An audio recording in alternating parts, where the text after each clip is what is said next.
ঈদুল আজহার টানা ছুটিতে পর্যটকদের বরণে প্রস্তুত সমুদ্র নগরী কক্সবাজার। হোটেল, মোটেল ও গেস্ট হাউসগুলো বিশেষ ছাড়ের ঘোষণা দেয়া হলেও নেই কাঙ্ক্ষিত বুকিং। এদিকে পর্যটকের নিরাপত্তা নিশ্চিতে ট্যুরিস্ট পুলিশের পক্ষ থেকে নেওয়া হয়েছে নানা প্রস্তুতি।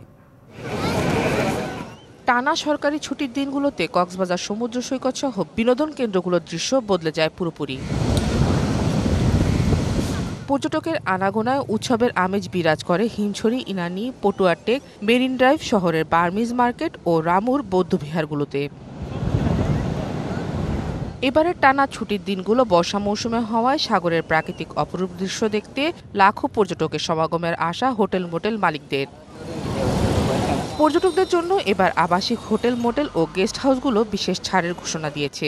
কয়েকটি হোটেলে ৫০ থেকে ৭০% কাঙ্ক্ষিত বুকিং হলেও বেশিরভাগ হোটেল, মোটেল ও রিসোর্টে এখনও রুম বুকিং হয়েছে মাত্র ৩০%। কিছু প্যাকেজ এবং ডিসকাউন্টেড রেটও রেখেছি, এক্সক্লুসিভ কিছু অফার দিয়েছি যাতে গেস্ট আকৃষ্ট হয়, তারা যাতে বেড়াতে আসে কক্সবাজার, সে ধরনের আমরা অফার দিয়েছি। সাপ্তাহিক ছুটি সহ ৮ থেকে ৯ দিনের ছুটি রয়েছে। আমরা আশা করতেছি কক্সবাজারে লক্ষাধিক পর্যটক কক্সবাজার সমাগমন হবে বলে আমরা মনে করি। তো আপনারা অবশ্যই রিজার্ভেশন দিয়ে আসবেন, কারণ রিজার্ভেশন দিয়ে না আসলে আপনি যেমন দালালদের কপ্পরে পড়বেন, কক্সবাজার পর্যটন এলাকার বদনাম হবে, আপনারা হয়রানির শিকার হবেন। এদিকে আশানুরূপ পর্যটকের আশায় বুক বেঁধেছেন ক্ষুদ্র ব্যবসায়ীরা। এই ছুটি উপলক্ষে ব্যাপক লাখো পর্যটকের সমাগম ঘটবে কক্সবাজারে। পর্যটক আসে আমরা কিছুটা ব্যবসা করতে পারবো। পর্যটকের নিরাপত্তা ও নিরাপদ ভ্রমণ নিশ্চিতে ট্যুরিস্ট পুলিশের পক্ষ থেকে নেওয়া হয়েছে নানা প্রস্তুতি।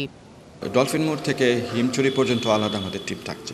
এবার যেটা আমরা করব সেটা হচ্ছে কি আমাদের গোয়েন্দা টিমটাকে বেশি আমরা প্রায়োরিটি দিব, যাতে করে পর্যটকদেরকে কেউ হয়রানি না করতে পারে। এখনও হোটেল, মোটেলে পর্যাপ্ত বুকিং না হলেও ব্যবসা ভালো হবে বলে আশাবাদী পর্যটনের সাথে জড়িতরা। DBC news desk.